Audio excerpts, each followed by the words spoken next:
how many times have we heard the same Red Riding Hood tale growing up? A lot, am I right? Enough to say that it's far too repetitive and unoriginal by now. Well, a friend the other day was reading out bedtime stories to her little cousin. She decided that she would pick the tale of Red Riding Hood, but gave in with her own spin to the tale. She thought that she would do this by replacing the wolf with the rabbit and the grandma with the wolf who enjoyed knitting mittens. Interesting. Well, in much the same way as my friend breathed new life into the worn out tale of Red Riding Hood, her story's creative twist not only sparked interest, but also challenged the idea that innovation is constrained by convention, or that originality is bound by tradition. So then, why is it so many people are reluctant to pursue ideas just because they've been done before? After all, there are plenty more fish in the sea of creativity waiting to be caught. My personal reflection and research directed me towards two possible issues. Number one, overstimulation and perfection, which both go hand in hand, and two, fear of rejection and criticism, two sides of the same coin. Perfectionism, a word that seems like a good thing at first and is usually associated with accuracy and excellence. However, below its shiny surface, perfectionism acts as a silent killer of potential writing productivity and peace of mind. It's the bull in the china shop of creative expression. As of today, in our rapidly advancing digital and technological world, excessive scrolling on our phones often leads to overstimulation. This promotes individuals to become so overstimulated by the surreal life that is broadcasted to us by the media that anything less than perfection becomes worthless in our eyes. We've all heard about the painter and inventor Leonardo da Vinci. What many of us don't know is that there are only 15 completed works by Leonardo in the entire world. It's surprising to note how such a brilliant master created such few works. Artists and experts suggest that Leonardo too viewed his work through the lens of perfectionism. And as a perfectionist, you never truly feel as if your work is complete. This is why you're forced to stop when you're exhausted or are obligated to. It is likely that Leonardo rarely reached a point where he felt as if his work was complete with perfection. Rather, like all artists, he was forced to abandon these works which he deemed imperfect. These very unfinished works are regarded as one of the most influential and great pieces to be created during the Renaissance. As a perfectionist myself, I've seen how the continual pursuit of always trying to make your work perfect can take up all of one's energy. It is a self-imposed pressure that has the ability to slow down ideas and the free flow of creativity. This often leads to overlooking the beauty and richness which emerges from the imperfections themselves. Remember, even the Mona Lisa had a few brushstrokes out of place. So how does one break this curse? It starts off by realizing that perfection is an illusion. Embrace the concept of good enough, making room for mistakes so that you can grow from them, rather than making them sources of self-criticism and anxiety. When I was in 8th grade, an English teacher of mine would make us participate in a range of essay writing activities. These activities were mostly based on the concept of collaboration. Like one time, she formed us into teams and told us to write the first half of a story. Me and two other girls decided to write a story on how rainbows originated. We thought that this could be through a banana, similar to the curved shape of a rainbow.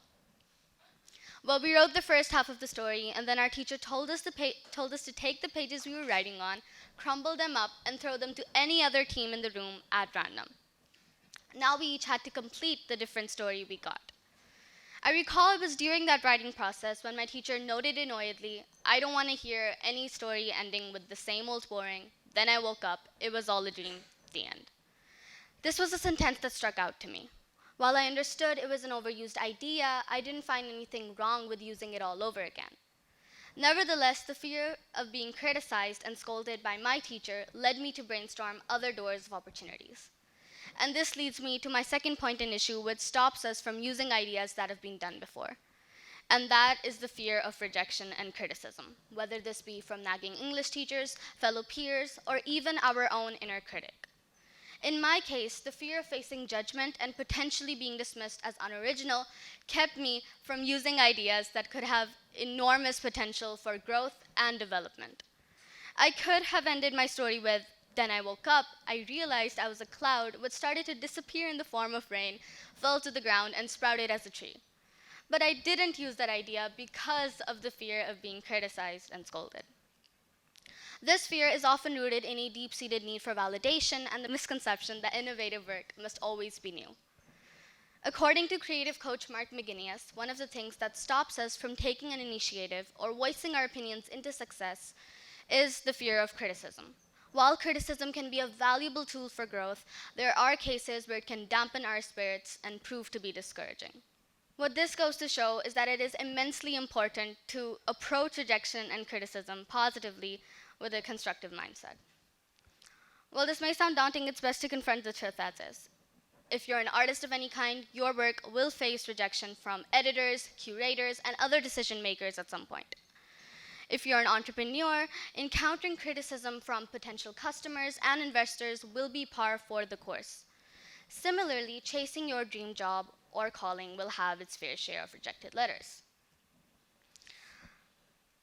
What this goes to show again is that approach criticism and rejection positively. Now, where does all this information lead to? We know what stops us from using ideas that have been done before. But then again, isn't using such ideas still unoriginal or not creative? It's a valid concern that has crossed the minds of many creatives. But let's flip the script for a moment. Imagine a heart-touching piece of music. Perhaps a part of the very song you listen to every day on your Spotify playlist. Even if every note, high point, and subtle pause has been performed countless of times before, each performance brings a fresh interpretation and a new feeling. In the world of art, it's not about reinventing the wheel. It's more important to reshape, paint it with different colors, add new strokes, and set it spinning down a new route. It's not about turning water into wine. It's about putting your own twist in things. Similarly, think about the timeless stories that have become part of culture classics.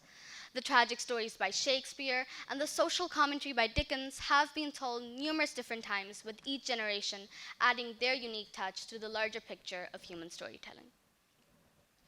So while the raw materials may be familiar, it's in the hands of the creator that they transform into something extraordinary. It is these repurposed concepts that come to life because of an individual's unique perspective and the life experiences that shape and mark each soul.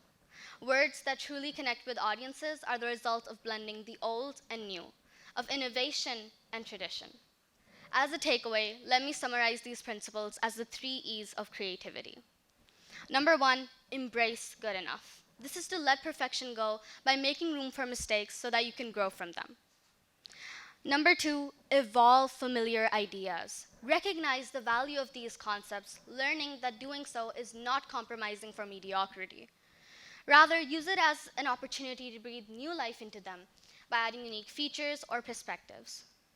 And finally, number 3, express your essence. Because ultimately, the core lies not in the novelty of the concept, but with the sincerity with which you add your essence in it. It takes the same nerve as it does for a trapeze artist to leap from a platform, and the same passion it takes for an artist to abandon all familiarity for the unknown. It's the passion, the unwavering commitment, the boldness to take the familiar, take what's already been done before, and declare, "Now watch what I do with this." And that is reimagining what it means to be original.